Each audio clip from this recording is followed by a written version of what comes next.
सब चौहान समाज के लोग कहते हैं कि चौहान समाज के लोग सबसे ज्यादा वोट भाजपा को देते हैं। आप लोग भाजपा को वोट देते हैं, सपा को वोट देते हैं। मैं ये पूछने के लिए नहीं आया हूं कि आप किसको वोट देते हैं, लेकिन मैं ये बताने के लिए निश्चित आया हूं कि आप लोग जिनको जिनको वोट देते हैं वह सारे लोग आपको धोखा देते हैं। देश के प्रधानमंत्री नरेंद्र मोदी जी जब पहली बार इस देश में सरकार इनकी बनी 2014 में, तो अखबार में आया था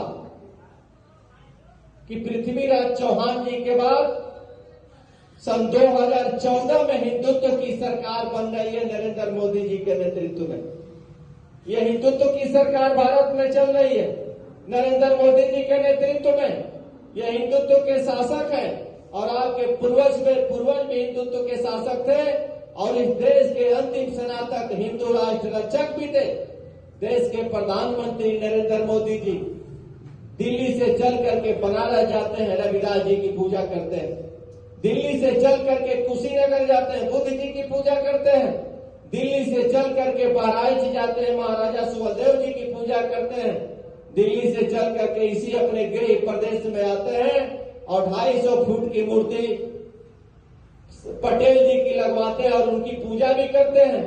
बंबई जाते हैं, शिवाजी की पूजा करते हैं। लेकिन जिस शहर में रहते हैं नरेंद्र मोदी जी, उसी शहर के शासक आपके पूर्वज अंतिम हिंदू राष्ट्र रक्षक सनातन सम्राट पृथ्वीराज चौहान के चित्रों पे 11 वर्षों में नरेंद्र मोदी जी ने फूल भी चढ़ाने का काम नहीं किया। अब आप सोचिए, आप उनको वोट देते हो, वो आपको सम्मान भी नहीं देते हैं।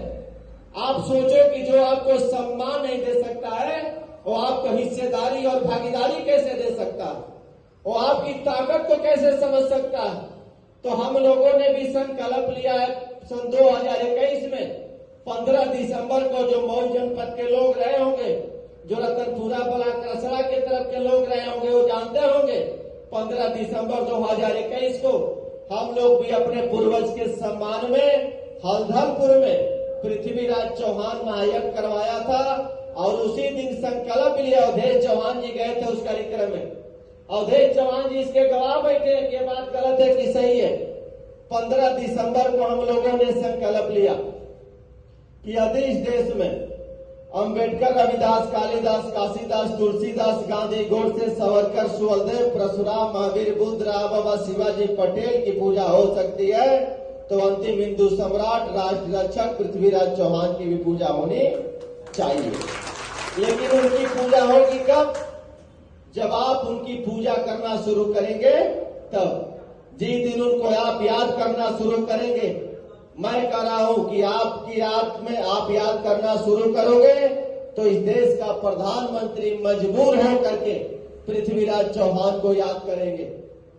यदि नहीं करेंगे तो उनके खिलाफ बगावत होगा, आंदोलन होगा, संघर्ष होगा। आज देश के प्रधानमंत्री माननीय नरेंद्र मोदी जी महाराजा सुहेलदेव को याद करते हैं। बड़े बड़े कार्यक्रमों में आप देखे होंगे कि जय सुहेलदेव भी बोलते हैं, लेकिन जय पृथ्वीराज चौहान बोलने में नरेंद्र मोदी जी को शर्म आती है, जोगी जी को भी शर्म आती है, भाजपा के नेताओं को जय पृथ्वीराज बोलने में शर्म आती है। तो मैं आप लोगों से गुजारिश करूंगा कि आप सारे लोग अपनी शक्ति को समझिए, अपनी ताकत को समझिए। जिस दिन आप अपनी शक्ति, अपनी ताकत को समझ जाएंगे, उसी दिन परिवर्तन शुरू हो जाएगा। और जो 75 वर्षों में चौहान को नहीं मिल पाया, वह भविष्य में निश्चित मिलने लगेगा। हम लोग इस लड़ाई को लेकर के लगातार शहरों शहर घूम रहे हैं, गांव गांव घूम रहे हैं और वर्षों से हम लोगों का प्रयास जारी है। और इसी प्रयास में हम लोगों ने नारा भी दिया। बहुत सारे लोग कहते हैं, हम लोग सुने भी हैं कि चौहान तो एक नहीं होगा। हम लोग अपने कानों से सुने, हम लोगों के सामने ही लोग कह देते हैं कि चौहान तो एक नहीं होगा।